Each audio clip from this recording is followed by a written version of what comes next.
mi gran amigo Damián Pizarro, compañero en el programa de curso válido para el doctorado en Derecho de la Universidad de Buenos Aires, abogado, litigante en materia de derechos humanos y fundamentales, relacionados sobre todo en el ámbito de niñez, familia y en el ámbito laboral, ¿ya? También es profesor, Damián, de la Universidad de Belgrano y de la Universidad de Buenos Aires, donde realiza algunas cátedras como Derechos Fundamentales, Derechos Humanos, Derecho Internacional Público también, y Derecho para Ingenieros, ¿cierto? Haces un curso en Ingeniería en la Universidad de Belgrano. Entonces, Damián tiene una vasta experiencia en litigación, pero también en ámbitos de investigación y docencia. Por lo tanto, es un gran honor tenerlo aquí, además de que está haciendo un gran esfuerzo, interrumpiendo sus vacaciones, ese feriado que nosotros ya no tenemos acá en Chile, ¿cierto? Esa pausa judicial, nosotros la teníamos en febrero, ahora no la tenemos. Y bueno, ahora hay que agradecerte mucho por estar acá y contar con tu presencia. Así que, sin más preámbulos, quiero dejar con ustedes a mi querido amigo, el doctor Damián Rodrigo. Un aplauso para él.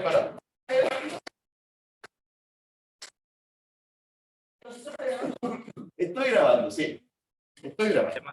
Demasiada presentación. Bueno, ante todo, muchas gracias. Me disculpo porque en realidad lo único que va a interrumpir nuestra clase va a ser el café que estoy tomando.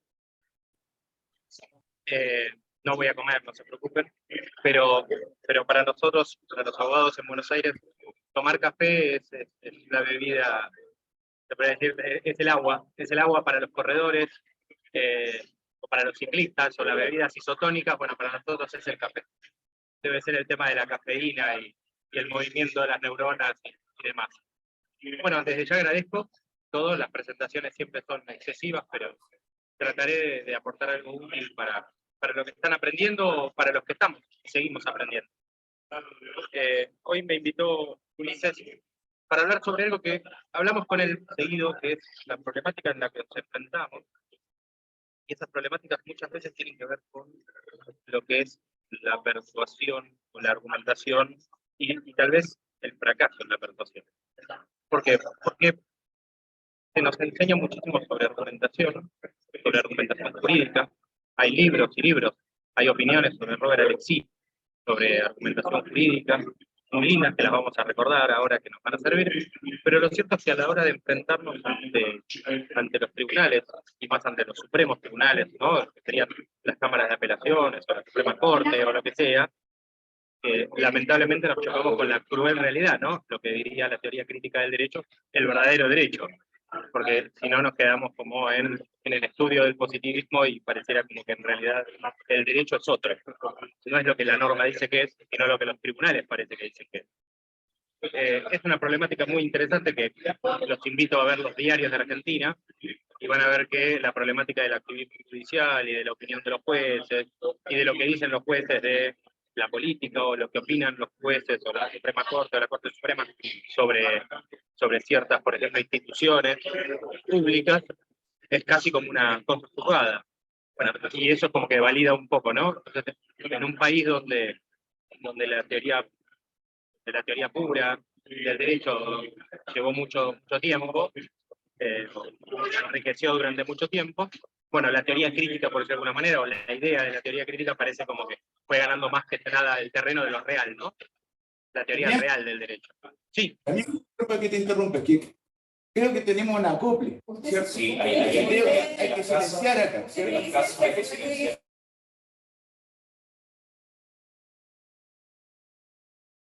Yo me silencié por las dudas, pero si me mandan un pulgar arriba, yo no escucho nada, pero porque mutearon. A lo mejor bajar el volumen en su micrófono del computador. Eso, a ver, tratemos de bajarle el volumen acá. Bueno, en la casa. Al micrófono de su computador.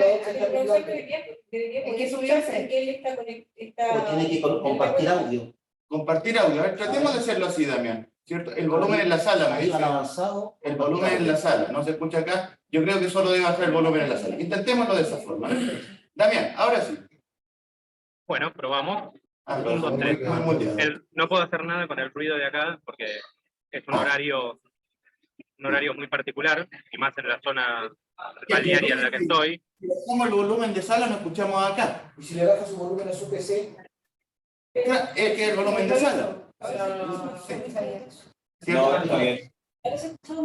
Ahora se escucha mejor en todo caso, Damián, como que no está la acople. Así que, Yo continuemos. los escucho muy bien, no sé si ustedes me escuchan bien, pero yo los escucho muy bien.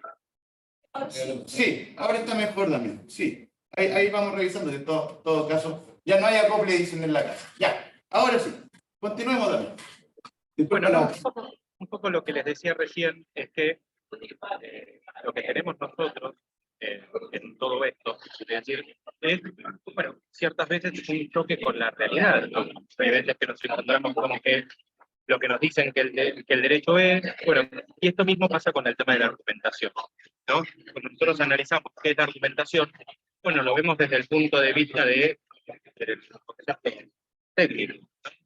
Entonces encontramos que la acción de argumentar es cuando nosotros agudizamos un poco nuestro conocimiento, nuestro sentido,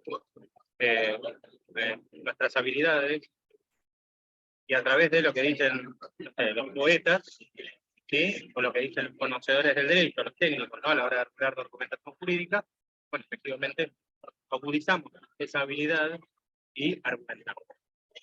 O meramente ponemos ejemplos, ¿sí? Ejemplificamos, y decimos con jurisprudencia, con doctrina, decimos, no, yo tengo razón, porque en realidad, ¿sí? Entonces llegamos a la conclusión de que el argumento es ni más ni menos que una expresión oral o escrita, y que justamente lo que hace es servirnos para justificar lo que nosotros estamos diciendo, sea a favor o sea en contra de lo que justamente del otro lado tenemos, porque a veces simplemente utilizamos nuestra argumentación para estar de acuerdo, y no siempre argumentamos para estar en desacuerdo, ¿no?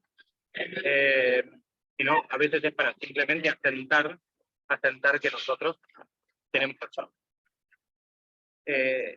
Hay un texto que después se lo voy a compartir, se los voy a mandar a través del profe, si no me equivoco, de Anthony Weston, que habla sobre justamente que la argumentación es ofrecer un conjunto de razones o de pruebas.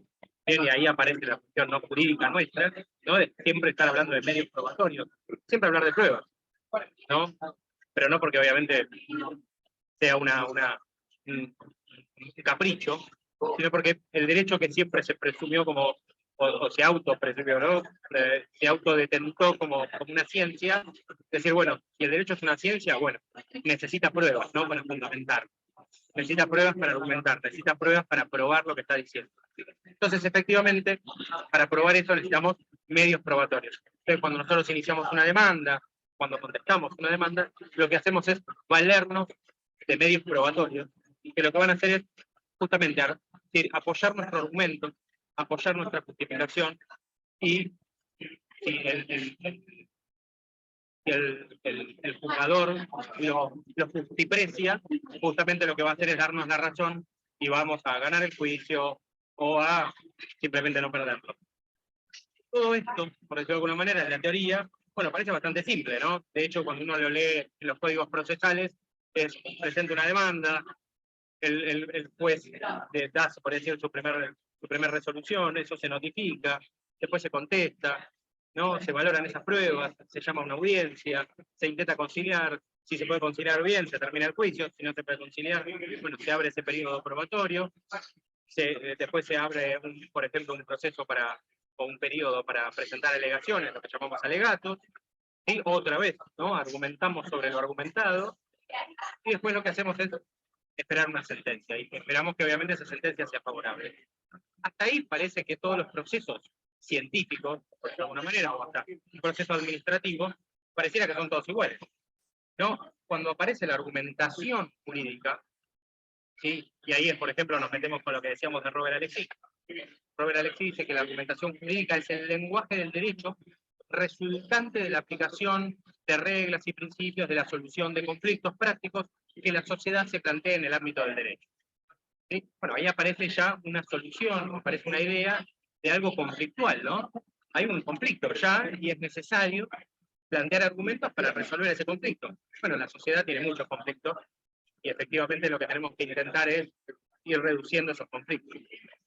Y acá justo se había dado la situación no sé si Ulises se acuerda, una clase que participamos o que yo colaboré con él, en la que efectivamente yo le contaba que había acertado, ¿sí?, en una solución jurídica, que había acertado en un proceso judicial y que había dicho lo que el juez necesitaba escuchar.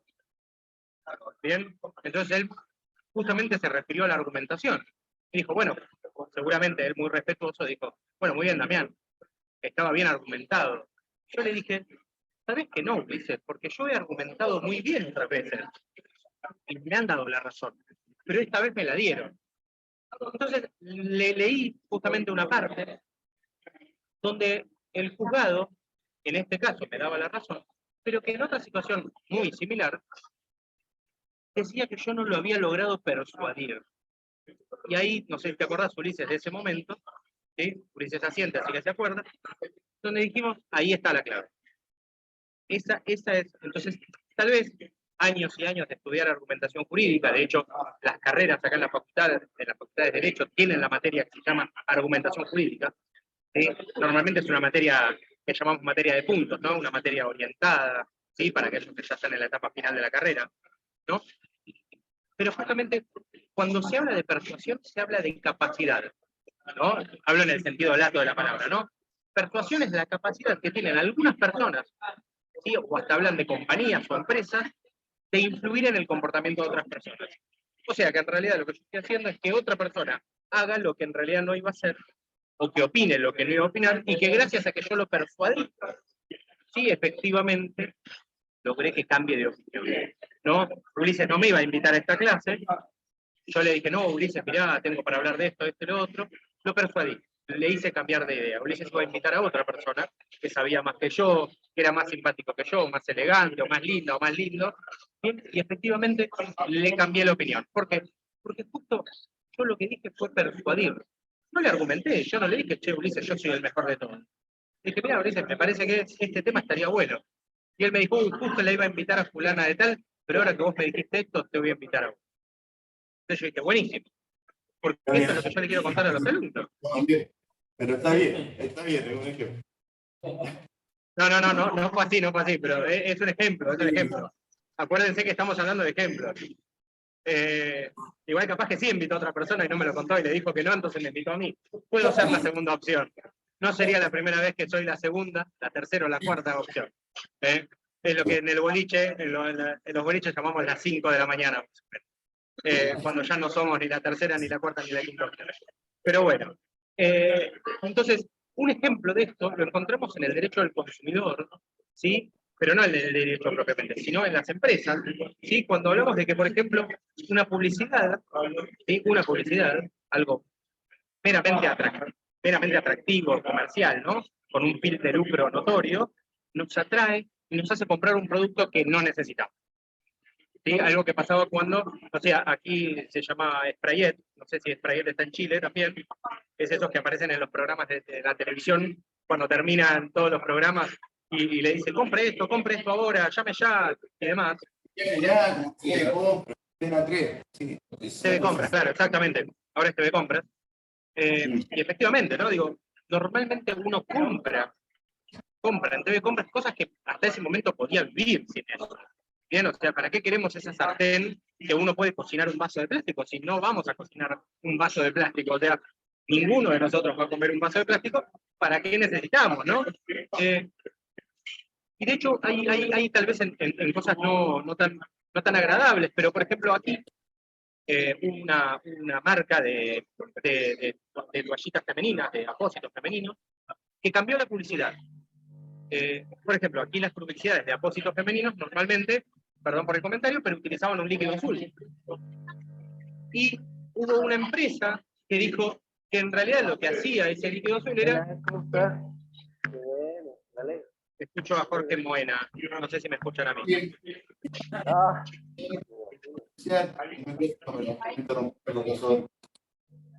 Ahí está. Bien, entonces cualquier cosa me dicen si Jorge tenía algo para decir. Pero otra vez lo escucho. Ahí está.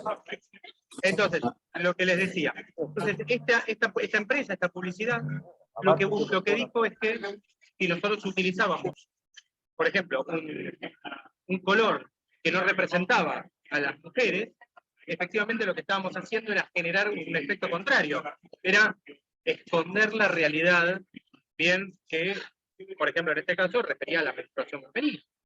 Entonces, claro, pero obviamente las empresas decían, no, si tenemos un líquido rojo va a ser muy impactante. Entonces, en realidad, la discusión no era sobre algo atractivo o no atractivo, sino efectivamente era si podíamos o no podíamos, o si atraíamos o no, se podría decir, al público, bien utilizando un color u otro. Pero en realidad la mujer, ¿sí?, la principal consumidora de ese tipo de producto, bueno, efectivamente, en realidad no es que se iba a notar, que se iba a sentir más afectado o no, que conoce su propia naturaleza, compra un producto porque lo necesita.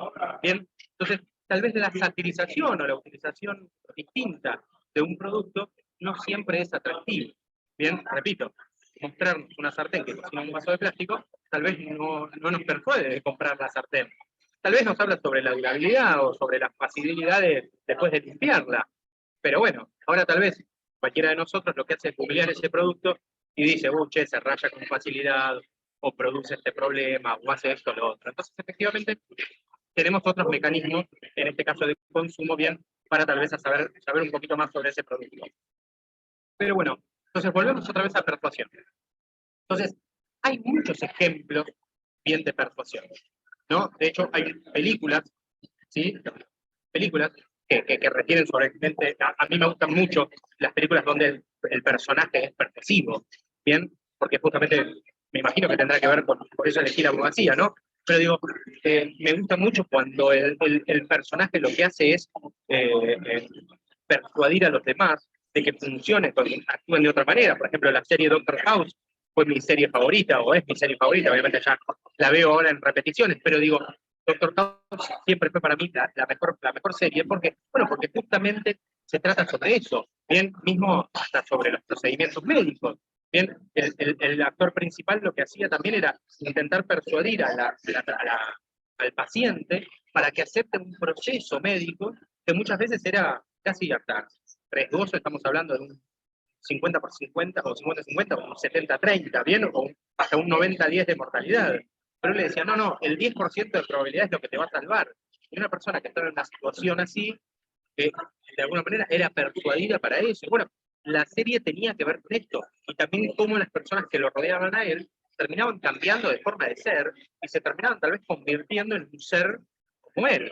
Aquellos que vieron la serie sabrán a qué me refiero. Aquellos que no la vieron, se la recomiendo muchísimo, no porque tenga que ver con lo jurídico, si bien tiene muchas cosas que pueden relacionarse, pero no tiene que ver con lo jurídico, algo de lo cual con Ulises nos encanta hacer es buscar cuestiones jurídicas en películas o en series que no lo son. Nos gusta arruinarlas de esa manera. Pero efectivamente, podemos hablar sobre persuasión en múltiples situaciones.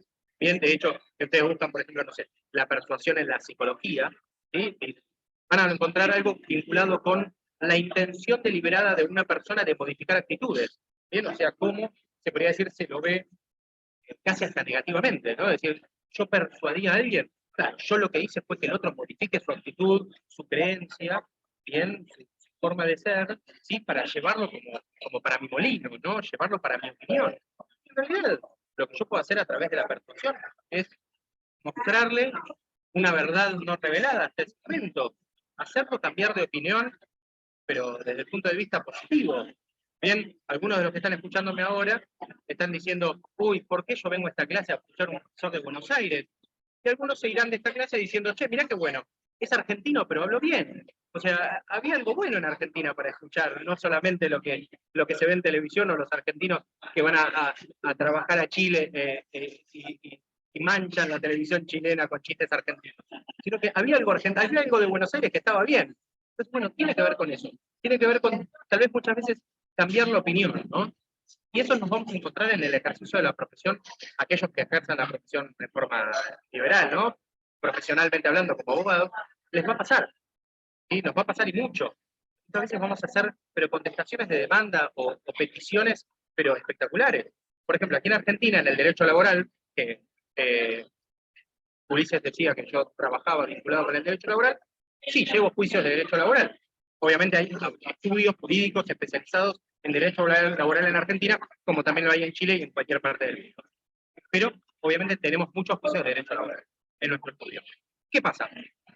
En derecho laboral, por ejemplo, es muy común que si vos pedís una medida cautelar, ¿sí? O sea, decís que este juicio es muy probable que lo ganemos porque mi cliente tiene todas las de ganar, y la otra parte es muy probable que durante el juicio lo que va a hacer es sacarse e ir de alguna manera sacándose bienes y sacarse posibilidades de cobrar, perdón, de pagar en un futuro un juicio, es muy probable, casi 99% de probabilidades, que la justicia laboral te lo rechace. Lo que llamamos un embargo de bienes, una clava de embargo o una inhibición general de bienes, normalmente te la rechazan. Pero vos la podés fundamentar muy bien.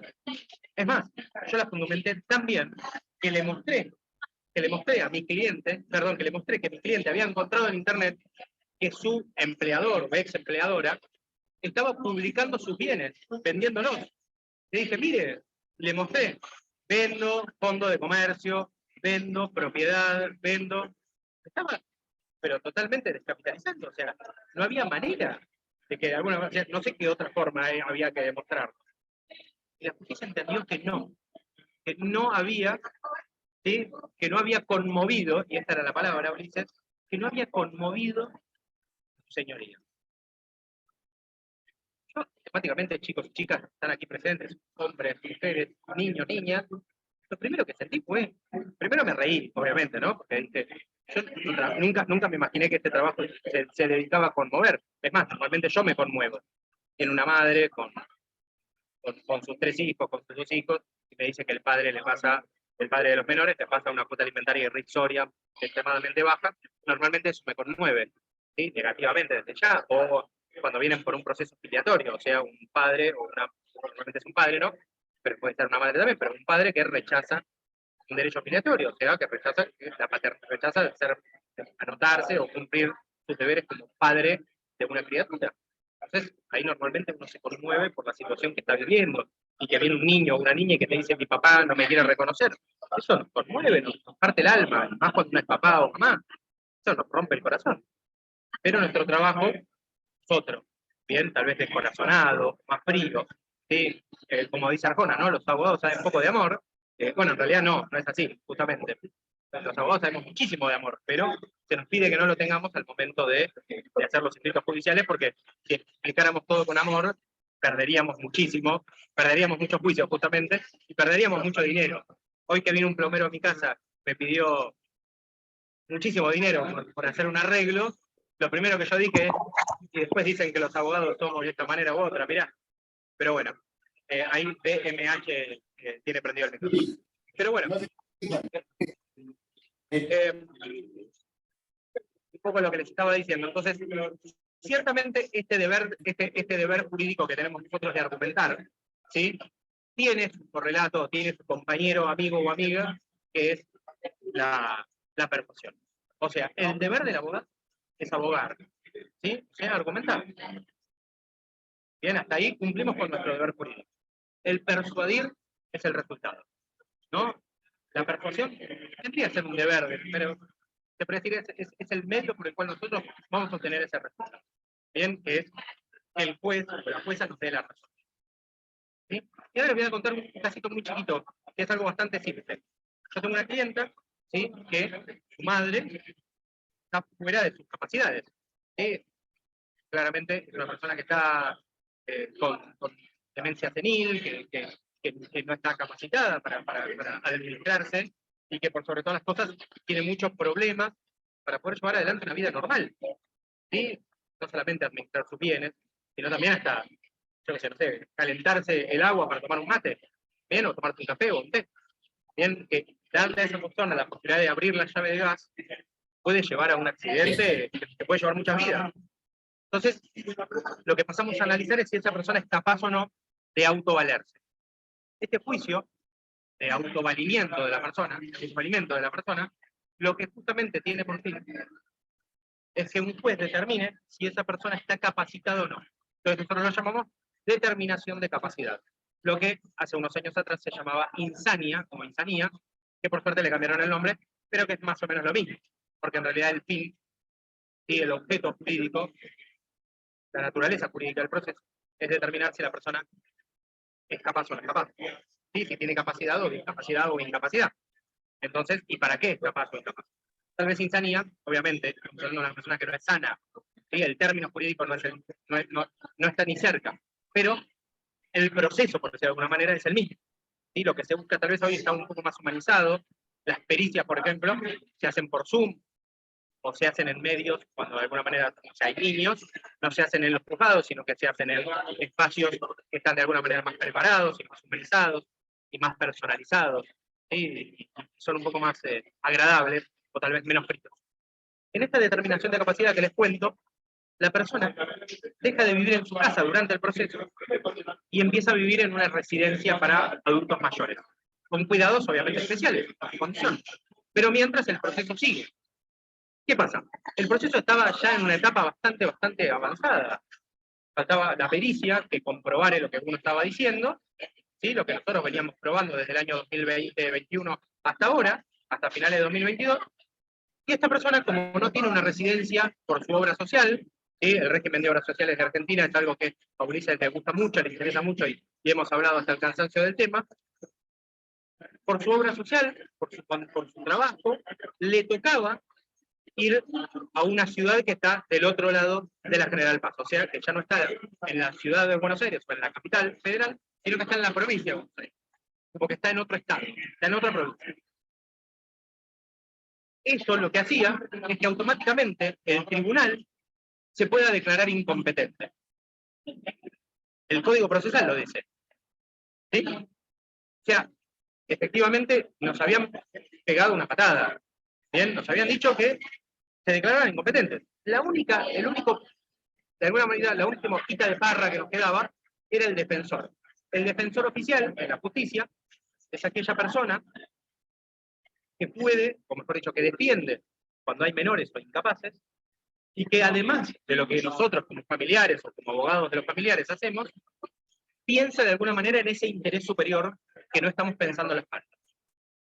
¿Sí? O sea, que se está peleando el papá y la mamá. Bueno, hay un defensor oficial que piensa en lo que en realidad cree que es lo mejor para ese menor. Bueno, en este caso, la hija, su única hija, con su letrado, y del otro lado, la justicia.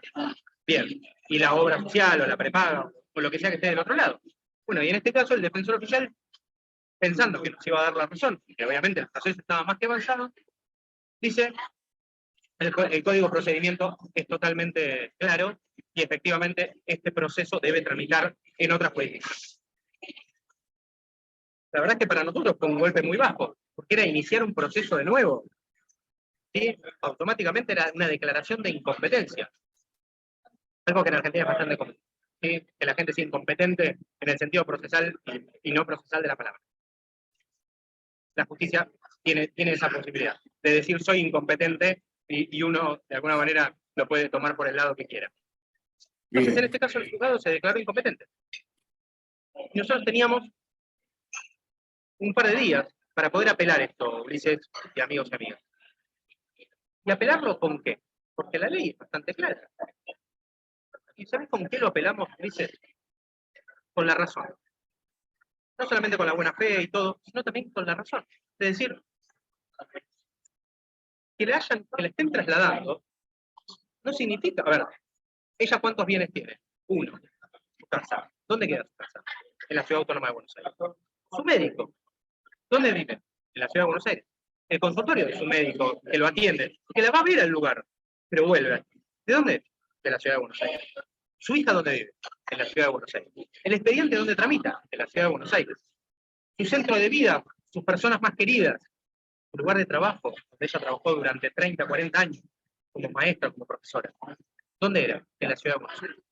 ¿Podemos? Porque esta persona provisoriamente está en una residencia geriátrica, o en una residencia para adultos, en la provincia de Buenos Aires, ¿podemos entender que la justicia es incompetente y automáticamente cambiar no solamente de lugar del proceso, sino también de código de procedimiento? Porque automáticamente nos cambiaba la ley también, no la ley marco, no la ley de forma. ¿Sí? Y reforzando este punto, me recuerda a la competencia administrativa, ¿cierto?, dentro de los tribunales de la provincia de Buenos Aires y de Ciudad Autónoma, que están así por ejemplo, ¿te acuerdas de una noche que íbamos en el límite? Creo que era San General Martín. Paz, en la General Paz, en la General Paz. San Martín ya estaba en la provincia, entonces era cruzar una calle, era algo como Una muy avenida, brutal ese cambio, ¿cierto? Y una cambiaba avenida. todo la jurisdicción interna y una competencia, entonces era bien potente. Bueno, A ver si lo sin podemos. ir más lejos, sin ir más lejos, tenemos leyes de alcohol cero en la provincia de Buenos Aires, en algunas jurisdicciones y en la capital federal no. Entonces uno cruzaba la avenida y, no sé, tenía que hacerse un lavaje de estómago si había tomado un vaso de cerveza, o se tenía que quedar a dormir en el camino, porque automáticamente cambiaba la legislación. Bien, en este caso, bueno, legislación de forma, ¿no? Estamos hablando de legislación de procedimiento, ¿no? Legislación marco, ¿no? No el Código Civil, sino el Código Procesal Civil es lo que cambiaba. Pero no importa, era cambiar. Entonces, lo explicamos de esa manera. La verdad es que, repito, fue uno de los escritos, primero que lo escribí, lo hice perdido por perdido, ¿no? Porque dije, ya, esto, tengo la legislación en contra, tengo el juzgado en contra, tengo la doctrina, tenía bastante doctrina a favor, jurisprudencia a favor, pero ya con la legislación en contra, el defensor en contra y el juzgado en contra, había muy poco para decir. Y lo que hice fue basarme en la razón, me parece que era la mejor, ¿no? Exacto. No por la razón o por la fuerza, por la razón nada más. Claro, a propósito de por la razón de la puerta, tranquilo. Oye, pero precisamente es eso, se forma todo un dilema argumentativo para el abogado, según lo que estás contando, a propósito de un sistema federal, que es algo muy distinto a lo que tenemos nosotros en un sistema unitario donde no se da, ¿cierto?, esta dicotomía. Y eso es una diferencia muy a destacar, precisamente para que pongan mucha atención en lo que Damián está diciendo. O sea, acá estamos comparando, ¿cierto? Comparando sistemas procesales, que desde el punto de vista argumentativo para el abogado implica, ¿cierto?, una mayor, digamos, presión y también una mayor compromiso, quizá, respecto de cómo defender un caso, dependiendo de si estamos frente a la justicia federal nacional o de una provincia determinada, o de la ciudad autónoma. Imagínense, o sea, ¿cuántas legislaciones pueden entrar en juego en el mismo Buenos Aires? Algo, y desde lo procesal son impactos significativos. Sí, hoy no es la clase que tuvimos aquella vez, Ulises, donde hablamos sobre el federalismo y el neofederalismo que se da en nuestro país. Pero en nuestro país, por ejemplo, obviamente, a diferencia de las confederaciones de estados, nosotros estamos divididos por provincias, y a diferencia de la distribución unitaria, que es el Estado central reparte competencias, aquí lo que hacen las provincias es conservan todo ese poder no delegado. O sea, delegan atribuciones, pero conservan el resto. Entonces, el gobierno central, lo que llamamos el gobierno federal, son menos atribuciones que tiene que las de las provincias. O sea, lo que hace es resuelve conflictos entre provincias, algo parecido obviamente a lo que sería en Estados Unidos, pero acá, bueno, obviamente es un punto medio, porque en Estados Unidos el Estado federal, es decir, tiene muchísimas menos competencias que el Estado en Argentina. El tema es que aquí lo que se junta también es con el presidencialismo. Entonces, el Estado federal en Argentina no sería tan fuerte si la figura del presidente no fuera tan fuerte. En Argentina, ya por Alberdi, que dijo, dame un presidente fuerte como un monarca, pero con una constitución, aquí el presidente es casi un monarca. Está atenuado, ¿no? Por la historia y por las diferentes normas y los derechos humanos y demás, pero el presidente es una figura muy fuerte en Argentina.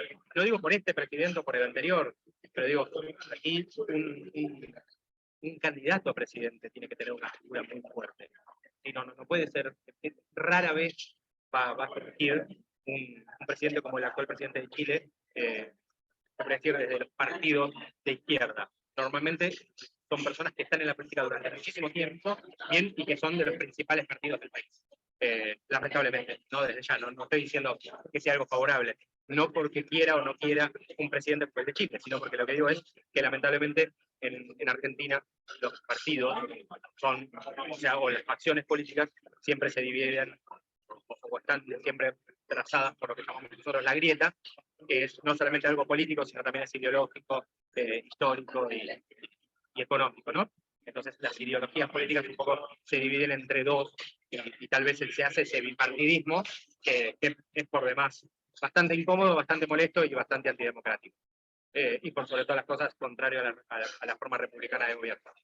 Pero efectivamente, cuando nosotros logramos este proceso de alguna manera, o mejor dicho, continuamos con este proceso y apelamos, una apelación que me gustaría en algún momento también compartirles, porque creo que está bastante linda, son esas que ponemos en un cuadrito. Los abogados siempre decimos que tenemos esas tendencias que ponemos en un cuadrito. Bueno, estas las ponemos en un cuadrito, a pesar de que es una cuestión casi intermedia, porque no hace a la cuestión, no es que yo gané el juicio.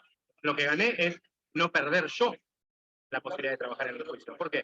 Bueno, porque efectivamente, cuando yo pierdo la posibilidad de seguir tramitando ese proceso, es porque para tramitar, para ser abogado en la provincia de Buenos Aires hay que tener una matrícula de la provincia de Buenos Aires. Yo solamente tengo la de Capital, ponele. Entonces, automáticamente tampoco podría seguir siendo el abogado de mi clienta. O sea, no es solamente eso lo que pierdo mucho. O sea, literalmente pierdo el juicio, no pierdo el juicio porque perdiera, porque otro resultara vencedor. Si no lo perdiera, porque perdería la posesión de ese proceso. Entonces, se pierde bastante cuando uno pierde la territorialidad, la competencia, la jurisdicción por esos poderes. Entonces, efectivamente, sin aburrirlos con esta anécdota, por decirlo de alguna manera, pero que tiene que ver con lo que estamos hablando, ¿no? Con la función de persuadir. ¿Sí? A veces los argumentos, repito, los argumentos se quedan un poco a mitad de camino, bien, y efectivamente lo que necesitamos es ir un poquito más allá. Ir a cumplir, fundamentar, a fundar, pero por sobre todas las cosas, a apuntar al resultado. ¿Sí? ¿Qué es lo que yo quiero obtener? Yo lo que quiero obtener es que el juez se ponga de mi lado. ¿Sí? En el buen sentido, ¿no? En el sentido de la buena fe, estoy hablando, ¿no? ¿Cómo hago para que el juez se ponga de mi lado? ¿Sí? Obviamente el juez es una persona imparcial, ajena a las partes, eso es lo que importa, ¿no? Pero digo, que justamente el juez se ponga de mi lado. Para ponerse de mi lado, lo que tengo que hacer es, bueno, efectivamente, apuntar a eso. Si el proceso tiene por fin, en este ejemplo, ¿no? Si el proceso tiene por fin, bueno, que el juez natural entienda más, porque la persona vive en ese lugar y conozca más de las problemáticas, bueno, voy a hablar sobre eso. Bien, voy a hablar sobre eso. Por ejemplo, durante la pandemia, algo que logramos en muchos procesos fue la notificación por WhatsApp. ¿Sí? La notificación en Argentina, me imagino que en Chile también, pero en los procesos judiciales, es una de las cosas más complicadas que hay, porque las personas no siempre viven en lugares que están bien zonificados, que están bien determinados, y no tiene la chapa municipal, ¿no? O sea, el número es un problema. Una vez tuvimos que notificar a una persona y no tenía la chapa municipal. Entonces, ¿qué pasaba? El notificador se paraba en la puerta, decía 4866, 4862, 4864 es el medio, lo cual sería, ¿no?, lo más astuto. Pero no lo tenía el cartelito, que lo había sacado, por lo que sea. Entonces esa persona no era notificada. Entonces, ¿qué hicimos nosotros? Nos vamos en Google Maps, y el medidor de gas decía la altura. Entonces lo que hicimos fue pedirle al juez que libre una nueva notificación y se adjunten las fotos de Google Maps, las capturas de pantalla, ¿sí? Con el mapa más chico, mostrando que el 4864 estaba escrito en un medidor de gas. Bueno, pero oficialmente por el medidor de gas, o sea, por gas del Estado sería en ese momento, ¿no? Ahora Metrogas es una empresa privada. Entonces, efectivamente, logramos la notificación a través de Google Maps. Persuadimos, ¿sí?, a que hasta ahora una falta de chapa municipal era imposible de notificar, para ahora demostrar que sí se podía hacer. ¿Por qué? Bueno, porque efectivamente teníamos para hacer acceso. La otra posibilidad, yo le había dicho a mi cliente, era conseguir una chapa municipal y abrochársela, ponérsela bien, entonces sacarle una foto o mandársela. Entonces lo que mandamos fue no solamente la captura de pantalla, sino también mandamos la descripción de la propiedad. Pared blanca, puerta marrón, chapa municipal ausente, ventanas blancas con rejas negras, medidor de gas gris con letras en negro. para que sea inequívoca la posibilidad, logramos notificarle a la persona. Logramos en lo que nosotros necesitamos. Esa notificación, que era tan conflictiva muchas veces, ¿sí? Porque a veces nos toca notificar en extraña jurisdicción, o sea, cruzando la General Paz, para lo cual tenemos que hacer una notificación que se paga aparte, bueno, todo un tema, ¿sí? A través de una ley específica que es para notificar en extraña jurisdicción, o sea, a 20 kilómetros de los juzgados, o a 10 cuadras de mi casa. Bueno, efectivamente tenemos que hacer una notificación especial y demás. Durante la pandemia se permitió algo mediante la demostración, mediante la persuasión, primero la argumentación y luego lograr la persuasión, que era mostrarle que otros juzgados lo habían permitido. Y que de alguna manera no se estaban violando garantías constitucionales, y nosotros les permitíamos al demandado, al requerido, que se presente en un plazo mayor al que ofrece la ley, o sea, si tenía 15 días, bueno, que se le dieran 10 días más, habiéndose notificado por WhatsApp, que tenía 10 días más 15 días para notificarse de la situación. Lo bueno es que mediante eso logramos muchísimos procesos, avanzar en muchísimos procesos. Lo malo es que la mayoría eran divorcios, pero bueno, no importa. O sea, era malo para el que no se quería divorciar, lo bueno para el que se quería divorciar. Pero lo muy malo, y lo peor de todo, y esto sí lamentablemente es algo que en Argentina lo tenemos mucho, es que pasados los 6 meses, el año de la pandemia, automáticamente los juzgados empezaron a impedir que se haga de esa manera. O sea, los avances que se habían hecho por leyes de emergencia y que se demostraron que daban una utilidad y que servían, efectivamente hoy ya no se permiten. Utilizando la misma argumentación y todo, ¿bien? O sea, lo que antes persuadía, hoy ya no lo va a hacer. Pero no por una cuestión de emergencia, sino porque antes funcionaba. ¿Sí? O sea, cuando ya funcionaba, ya no había que hablar de COVID-19. Simplemente porque era útil. Es decir, mira, yo estoy notificando a Leandra Vergara que fulano de tal se quiere separar o quiere iniciar un proceso judicial. Leandra, Ya por no se cierto, permitía. es funcionaria. Damián, por otra parte, Leandra es funcionaria del Tribunal de Familia, así que ahí... No, bueno, yo gusto la que tengo abajo, la que tengo debajo de tu nombre, por eso. Sí, pero a propósito de... Y aparte no quería hablar de derecho de familia con vos, Ulises, porque conozco a tu familia, entonces no quedaba bien.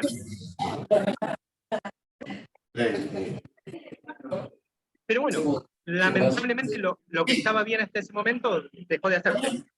Damián, querido, tenemos una pregunta en sala. ¿Quién quería? Cristian. Sí. Cristian quiere hacer una pregunta. Doctor Ulises, buenas tardes, buenas noches. Damián. Damián. Ulises de acá. No te No. Ahí está, Damián. Damián. Ya, doctor Damián, entonces. Está bien. Le quería consultar sobre la contingencia en Argentina. Usted comenzó su presentación hablando de política un poco. Y efectivamente las noticias que llegan a Chile, y también haciendo la relación con la retórica, se enfocan en la causa que está siguiendo la expresidenta de Argentina, ¿cierto?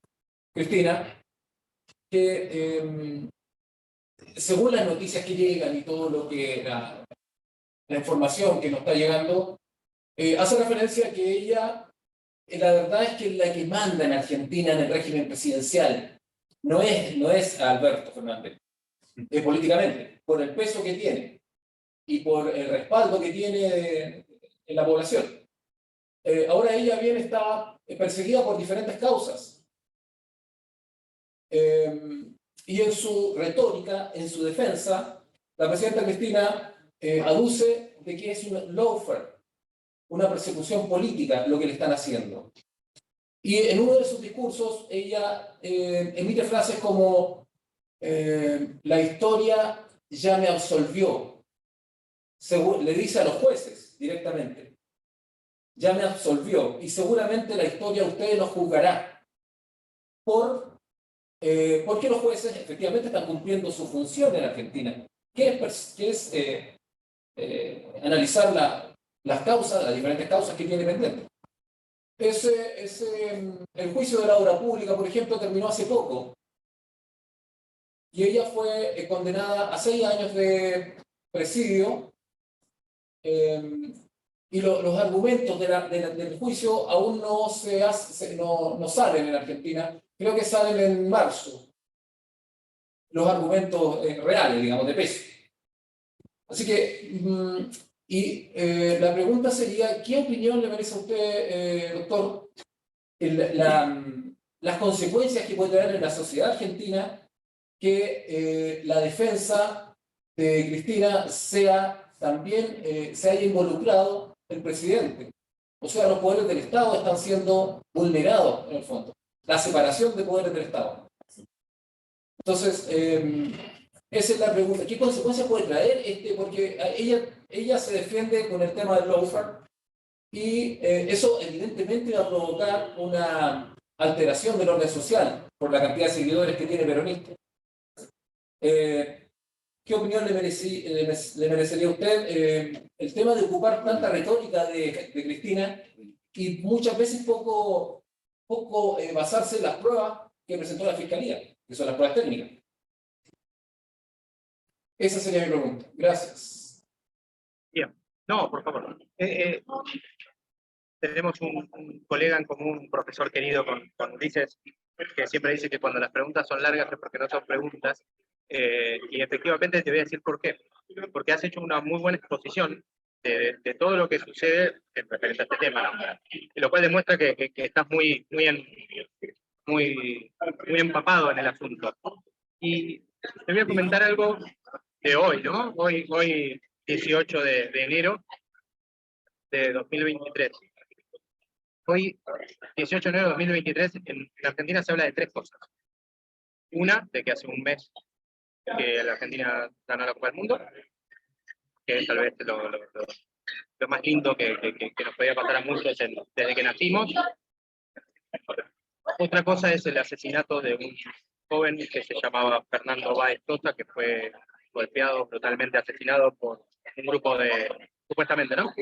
Por un grupo de rugby a la salida de un boliche, hace 3 años exactamente. De hecho, hoy por acá por la zona se han suspendido actividades y demás, porque va a haber una marcha de apoyo, repudio y pedido de justicia, y el juicio además se sigue en una localidad muy cercana aquí a la costa, que se produjo en un boliche de aquí, de la zona balnearia de la costa atlántica. Entonces, eso de alguna manera es lo que hoy por hoy se lleva a los flashes. Y lo tercero de lo que se habla mucho es sobre un discurso que dio Alberto Fernández hace un día o 2. La verdad es que nos hemos desconectado bastante con mi familia, entonces es como que, salvo lo que nos conectamos para trabajar, y como sabe Ulises, trabajando efectivamente en una obra, no de teatro, sino en una construcción, así que estamos ahí pintando paredes. Entonces la verdad es que nos desconectamos bastante. Pero de lo otro que se habla también, además de Gran Hermano, es de una charla o un discurso que dio Alberto diciendo que Argentina había sido la segunda economía que más había crecido durante 2021 y 2022 después de China. Con esto sé que no voy a contentarte, pero sí voy a mostrarte un poco de cuál era la diferencia y de por qué una expresidenta de la Nación, que fue elegida 2 veces por mayoría, una de ellas por más del 50 y pico %, lo cual en Argentina es un montón. En Argentina ganar una elección por más del 50 y pico % es un montón. Néstor Kirchner fue presidente de Argentina ganando con el 30%, porque el vencedor de las elecciones no se presentó, porque sabía que iba a perder. Y el resto de las elecciones normalmente se ganan entre un 40 y pico, 40 y pico, no, y con el 50 en un balotaje. De hecho, en Argentina se modificó la Constitución por la gran cantidad de elecciones que se ganaban y que iban a balotaje, porque no se llegaba al 50%, que era lo que decía la Constitución anterior. Entonces hubo que modificar la Constitución porque nadie llegaba al 50%. Bueno, Cristina ganó por el 50 y pico %. Si no me equivoco, 54. Lo cual es difícil tener en ejercicio político a una persona que ganó una elección y que fue 2 veces, ¿sí? Y que se mantenga pasivamente, ¿sí? Y mucho menos que sea elegida para acompañar una fórmula política sin que tenga participación. no sé si se entiende lo que estoy diciendo. Es muy difícil, ¿sí? Normalmente cuando un presidente en Argentina ya no puede seguir siendo electo, porque ya ha sido elegido por 2 periodos, que es el máximo que define la Constitución, para después ser electo nuevamente, tenía una edad muy avanzada. O había salido del gobierno, por casos de corrupción muy importantes, muy reconocidos, y claramente su imagen política había quedado muy manchada. ¿Bien? O efectivamente se había muerto. ¿Sí? Como es en el caso, no sé. O sea, el caso que más se conoce es el de Perón, que fue electo presidente, volvió, o sea, se fue y después volvió del exilio. Y pudo ser presidente nuevamente hasta que falleció. Y que asumió la vicepresidenta, que era su esposa, que fue destituida por los militares y dio paso a lo que fue la dictadura militar en Argentina. Entonces, la del 1976, que se extendió hasta 1983, que fue la última y la más sangrienta, o al menos de la que se conoce. Más de 30.000 desaparecidos. Entonces, en esa situación, es muy difícil tal vez pensar en una persona que fue presidente o presidenta electa durante hace poquito, ¿no? Porque fue hace 10 años, y que efectivamente se mantenga pasivamente, bien, en su figura de vicepresidente, o que se quede tranquila en su casa. O sea, ni Mirta Legrand lo hace, que sigue teniendo 90 y pico de años y sigue manejando los almuerzos en Argentina. Entonces, efectivamente, sigo manejando porque hay mucha gente que almuerza al horario del programa de Mirta. O sea, si Mirta fuera a las 4 de la tarde, esa persona almorzaría a las 4 de la tarde. Era muy común. Mi abuela, de hecho, era una de ellas. Almorzaba con Mirta Legrand, literalmente, porque ella ponía la mesa cuando Mirta la ponía. Bueno, no Mirta nunca debe haber puesto un cubierto, pero digo, cuando efectivamente se daba la mesa de Mirta Legrand, que es un programa muy conocido en Argentina para aquellos que no la conocen. Entonces, en Argentina, de alguna manera, se mantiene esa figura muy fuerte. Entonces, era muy difícil imaginarse a una Cristina Kirchner o una Cristina Fernández de Kirchner pasiva, bien sin participación. Durante los años 2015 y 2019 se hicieron muchos procesos judiciales, algunos que quedaron inconclusos, otros que se sostienen hasta hoy en día, de personas que trabajaban en el gobierno de Kirchnerismo, durante el proceso de Néstor Kirchner y durante los 2 gobiernos de Cristina. Bien, son aproximadamente unos 12 años, que algunos hablan de 10 años o 12 años o 15 años en total, pero porque hubo un proceso anterior que fue pequeño, de un presidente que fue, de alguna manera, el que hizo entre el 2001 y 2002, que fue cuando tuvimos un proceso tremendo en Argentina, de mucha inestabilidad y de muchos presidentes en una semana y demás, que después asume Néstor Kirchner, elegido por el pueblo. Durante ese tiempo hubo un presidente que fue Duhalde, entonces que hubo muchas personas que trabajaban en el gobierno de Duhalde que siguieron trabajando en el gobierno de Néstor Kirchner y siguieron en el gobierno de Cristina. Entonces por eso se habla de 12, 15 años. Entonces efectivamente estuvieron muchísimo tiempo en el gobierno. Y eso hizo también que generara y que se acentuara esta grieta que hablamos nosotros, ideológica, política, económica en Argentina, y que efectivamente generara también muchos odios. En Argentina, la política ni siquiera ya lo divide el amor, lo divide el odio. O sea, la gente que no apoya a Cristina la odia. Ese es el problema.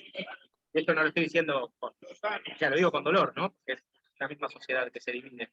Con Perón pasaba lo mismo. O sea, había peronistas y antiperonistas. No había peronistas y, yo qué sé, no sé, y centro derecha. No, eran peronistas y antiperonistas. O sea, el que no votaba a Perón quería que Perón y todos los peronistas pudieran. Era una rivalidad peor que River Boca. ¿Sí? O sea, hace un rato hablaba de eso con mi hijo, porque mi hijo está aprendiendo canciones de cancha, y las canciones de River, ¿sí? Yo soy hincha de River, los hinchas de River, la mayoría son sobre que hay que matar a los boteros, que hay que quemar la bombonera, que hay que, yo qué sé, no sé, que los hinchas de Boca son de otro país. O sea, digo, esto discrimina mucho, es odio, es racial, o sea, es horrible lo que transmite el fútbol, porque en realidad el fútbol es un resultado social, como es la política. Entonces, un poco como volviendo al tema, en Argentina lo que hay son procesos judiciales que están tan opinados, como estamos haciendo ahora, ¿no? Tan opinados por quienes no tenían que opinar o no tenemos que opinar, que sí podemos charlar y podemos hablar y podemos, ¿no?, expresarnos, pero digo, está tan opinado por medios y tan manipulado todo, sea, que el presidente de la Nación salga a hablar a favor o en contra sobre un proceso judicial que sigue contra la vicepresidenta de la Nación o contra alguien del gobierno, eso no hace más que ensuciar el proceso judicial en sí mismo. El proceso judicial tendría que ser, no, utópicamente digo, ¿no? Que tendría que ser muy simple, lo hablamos hace un rato, ¿sí? Que Cristina Kirchner presenta sus pruebas y sus pruebas no persuaden a los jueces y los jueces la condenan, mal por Cristina Kirchner. Y si Cristina Kirchner presenta un excelente, ¿sí? Argumento, más allá del lawfare, que de hecho ella dijo en su último sí, la última cadena nacional, que no fue cadena nacional, habló sobre que ya se había terminado el lawfare, porque antes era lawfare, ahora ya no es lawfare, ahora es unfair, ¿no? Que ahora ya directamente es algo rígido, es un golpe directamente, ya propiamente dicho, ¿no? Que el lawfare ya desapareció, porque antes era un golpe blando y ahora ya no lo es, ¿no? Ahora ya está demostrado de que esto es algo golpista, que efectivamente lo que quiere es que ella no sea candidata. Entonces, también esta figura de ubicarse en ese lugar, también demuestra, creo yo, ¿no? La falta de igualdad de la ley, ¿no? O sea, lamentablemente yo no tengo esa posibilidad. Si mañana me inician un proceso y yo quiero salir en la televisión y en cadena nacional a decir que la justicia es golpista o que la justicia está haciendo esto o lo otro, o que es manejada o que está manejada por los medios, o que está manejada por la otra parte, o por mi ex mujer, o por mi ex suegra, o por mi suegro, efectivamente no tengo esa posibilidad. Entonces, en realidad, lo que esto está demostrando es que efectivamente cada vez somos menos iguales ante la ley y cada vez los políticos tienen más privilegios. No lo digo por Cristina, lo digo por Cristina, lo digo por, no sé, algún ministro que está siendo juzgado por otra cosa. Bien, efectivamente, lo que se está demostrando es que cada vez la justicia tiene más funciones, ¿no? Y eso tal vez es lo peligroso, ¿no? Un poco hacia la pregunta de la que dijo, ¿no? Es, cada vez se está viendo que la justicia tiene intereses propios. Pero no digo intereses propios contra Cristina, no estoy diciendo eso. Lo que estoy diciendo es que la justicia, ¿sí? El poder judicial, y no el partido judicial, como dice Cristina y sus seguidores, sino el poder judicial, tiene sus propios intereses, ¿sí? Que pueden coincidir o no coincidir con la democracia, pero que tienen su propia mirada sobre esto. Porque si no, no podría tener esa participación, no podría ser tan popular. ¿Sí? Que un presidente de la Corte aparezca y pase por los medios y todo, ¿bien? Y hable como un líder, por decirlo de alguna manera, bueno, obviamente eso no me lo imagino en Roma, bien, ahí a uno de los senadores, ¿sí? Diciendo, bueno, como servidor público, acomodándose las ropas, bien, con Grecia lo mismo, eran servidores públicos, estaban, pero como decimos, 24/7, por 365. Bien, o sea, vivían para eso. Hoy por hoy los políticos tienen como otra posibilidad, ¿no? Pasear por la playa, sacarse fotos, en redes sociales son tan activos o sea, suben más fotos que yo de mi hija, y eso ya es un montón.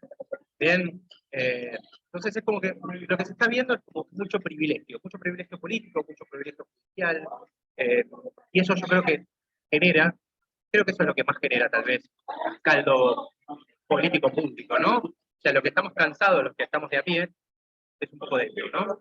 Que el bacalao, como decimos nosotros, se corte en otro lado, ¿no? Que de alguna manera ya perdimos la posibilidad de elegir a nuestros candidatos, perdón, de elegir el rumbo de un país. Porque con suerte elegimos los candidatos. Así que, por ejemplo, los que eligieron a Cristina, la justicia le dice que no puede ser candidata. Y los que elegimos no sé, a Ulises, bien, Ulises cuando él gana la elección, en vez de ser senador, elige ser ministro de gobierno. Entonces ya el que elegimos ya ni siquiera el elegimos. O sea, ya las candidaturas son testimoniales. Entonces, como que de alguna manera, ya la arena política ya no es lo que era, ¿no? Como dice la canción en los Simpsons. Así que, lamentablemente, se nos fue un poco la charla, obviamente, irá para hablar un montón. Cuando quieran, saben que cuentan conmigo, y esté grabado o no esté grabada, pueden preguntarme lo que quieran, porque la verdad es que a mí me interesa mucho y me gusta muchísimo hablar. En su momento aparecí en un canal de televisión de un canal de televisión web de allí de Chile, hablando de cuando fue el intento de magnicidio a Cristina Kirchner, a Cristina Fernández de Kirchner en la vía pública. Eso también fue un suceso. O sea, tuvimos un fin de año cargado, ¿no? O sea, obviamente la Copa del Mundo suavizó todo y empañó un poco todo lo que se veía feo, pero tuvimos Sí. un fin de año picante. Así que, bueno, y con un 100% de inflación anual, ¿no? Desde ya. Sí. De hecho, Damián, Cristian, quien te hizo la pregunta, hizo una ponencia muy interesante el sábado pasado en la actividad de práctica a propósito del caso.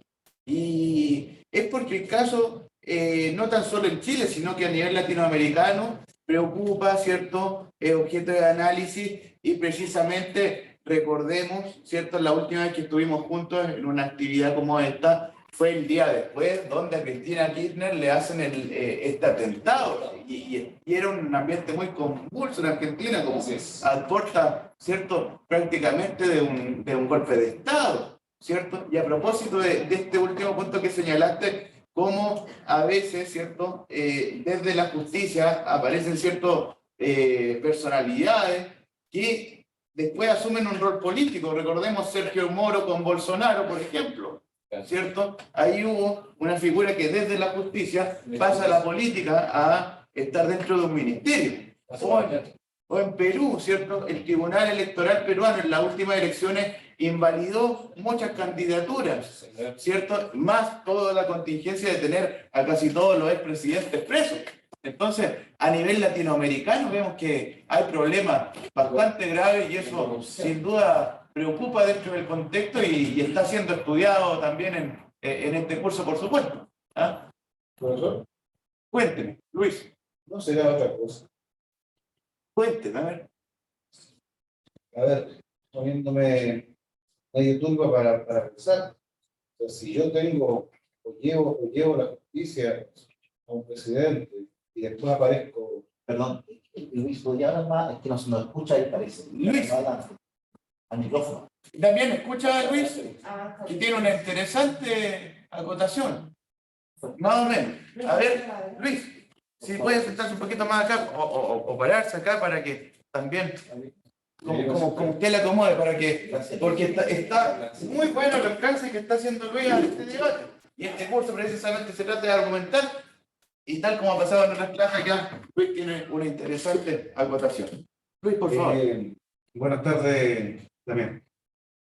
Lo que lo que acabo de ver lo que se acaba de comentar, es que en la política existe, bueno, aquí en Chile existe la cocina, la mal llamada cocina. También cocina, digamos, para que me entiendan, conspiración, arreglar las cosas entre cuatro paredes. El lobby político. Sí, No, el no, lobby. entre comillas. Entonces, se ve, si por decir, un juez lleva a un presidente, un expresidente a la justicia y después ese mismo juez aparece siendo ministro de Justicia, por decir algo, y el expresidente pasó lo que está pasando con Cristina, que sale absuelta o que sale con una, entre comillas, una clase de ética, juzgada a tomar una clase de ética, o lo que sea, desde el punto de vista de la población, se ve como por decirlo un poco, una falta de respeto. No sé si allá es mirado de la misma forma. Al caso Penta. Sí, mira, Luis, gracias por la...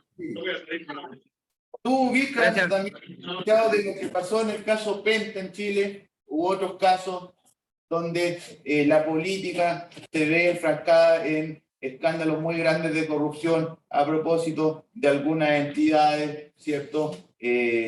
Donde de carácter financiero bancario o empresas como Soquimich también emitieron, ¿cierto? Ciertas prestaciones de carácter pecuniario y económico para financiar ciertas candidaturas y eso, por supuesto, influyó bastante a nivel legislativo con los criterios que se aplicaron para nuevas leyes. Digamos, por ahí va este tema, o sea, financiamiento irregular.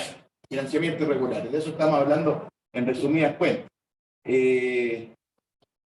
A eso es lo que va la pregunta también, Dan. ¿Qué nos puedes decir sobre este punto? Tuvieron dos o tres preguntas. Claro, hubo como tres en uno.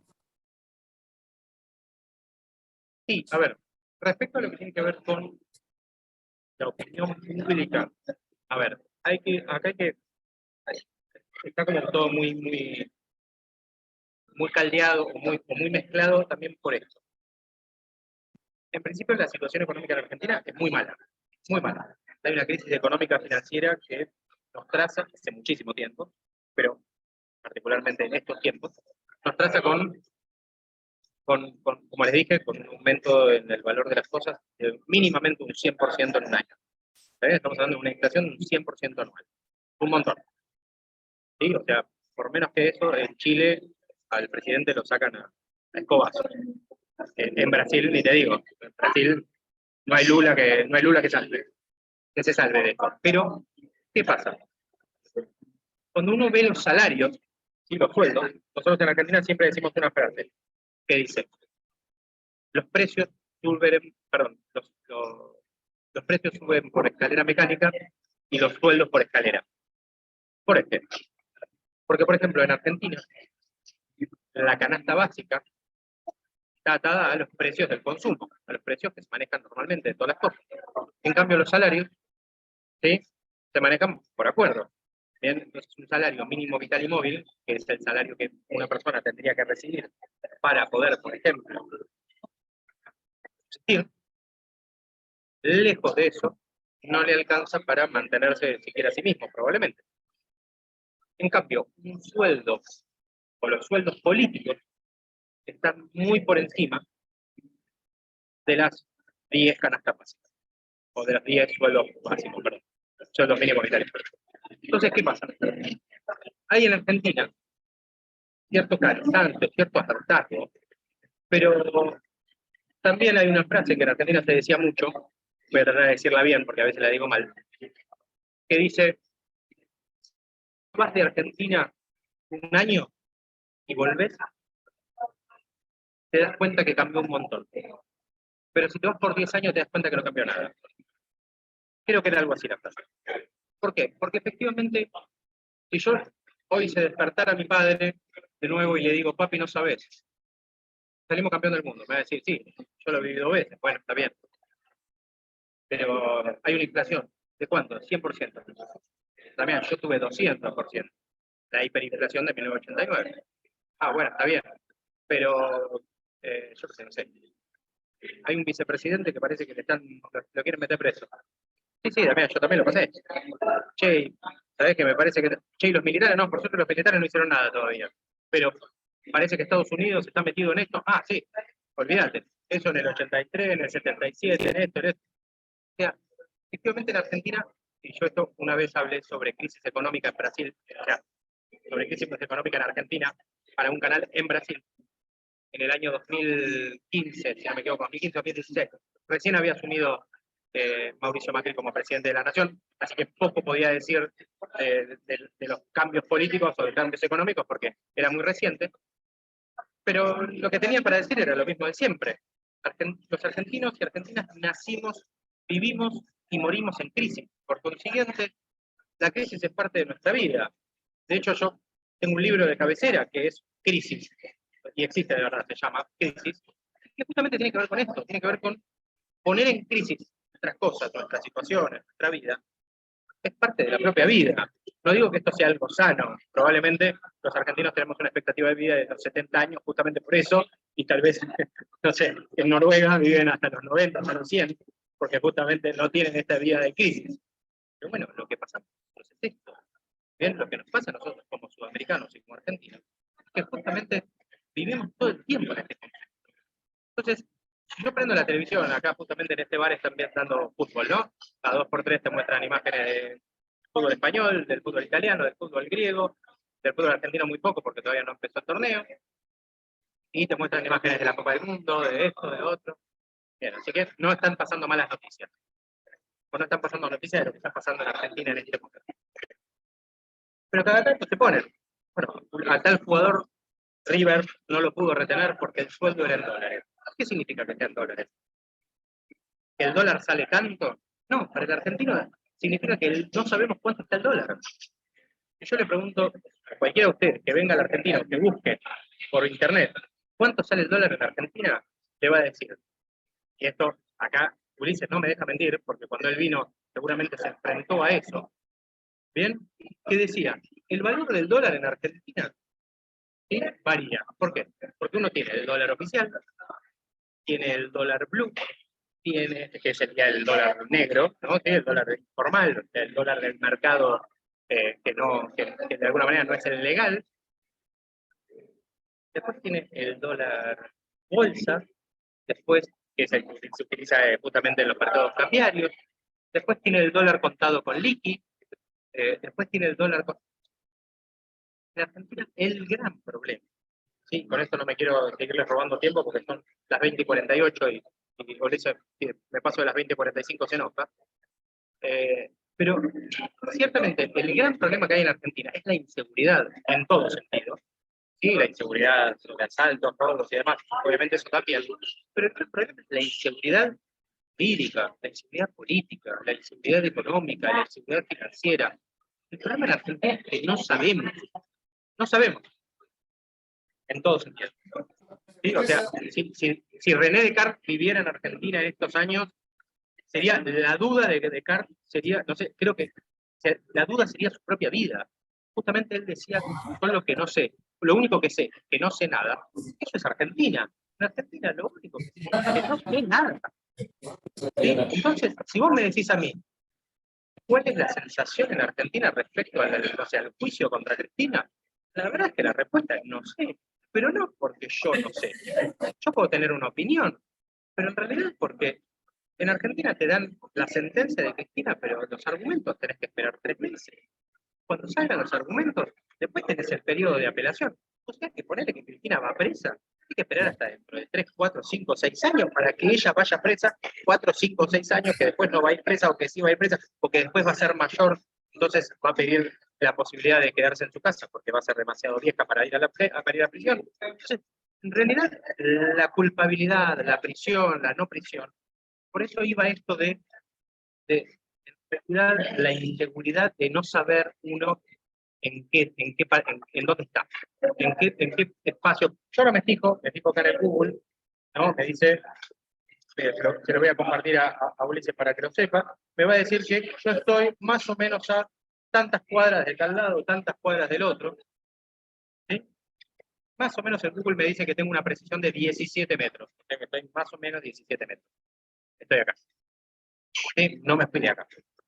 Creo que les puedo decir que eso es lo más seguro que tengo en este momento. Porque la verdad es que todo lo demás en Argentina es muy impreciso.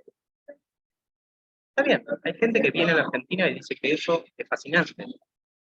Hay gente que viene a la Argentina, se imagina y ya le da una crisis de pánico.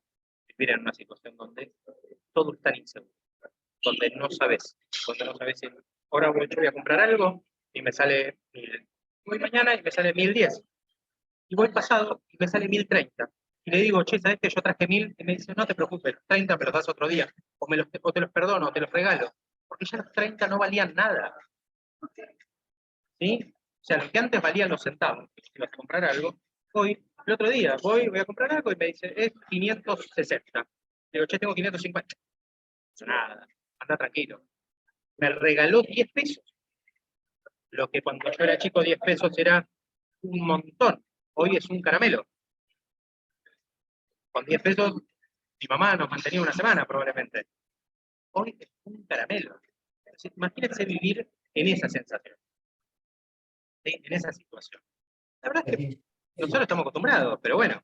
Entonces es muy difícil, perdón, y con esto cierro, discúlpame Luis y me dices que me fui por las ramas, pero es muy difícil, bien, tal vez a veces tratar de tomar puntos ciertos y opinar o resolver una cuestión cuando se parte con esta inseguridad.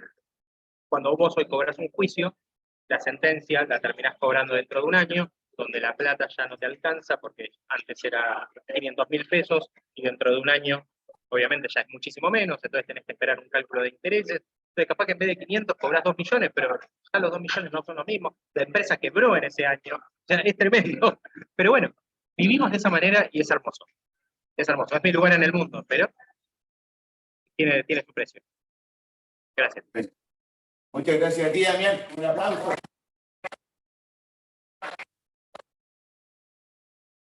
discúlpanos a nosotros por habernos extendido un poco, pero comprenderás que acá todos estamos muy interesados y no tenemos, ¿cierto?, todos los días la oportunidad de hablar con un amigo que está al otro lado de la frontera. Así que te agradecemos un montón, sobre todo que hayas interrumpido tus vacaciones para poder estar aquí. Así que muchas gracias, como siempre. Por favor, para mí es un placer. Y Acuérdense bueno. que la cordillera nos une. La cordillera nos une, no nos separa. Nos une. así es, así es. Que así sea. Que así sea. Así. Un abrazo muy grande, Damián. Y bueno, a todo el curso. Gracias. Vamos, en 10 minutos más, vamos a descansar y despidámonos de Damián con un gran aplauso para él. Chao, chao. Chao, amigos. Hablamos en un rato. Un abrazo. Saludos en la casa a Ana y a los niños. Hablamos. Muchas gracias por todo.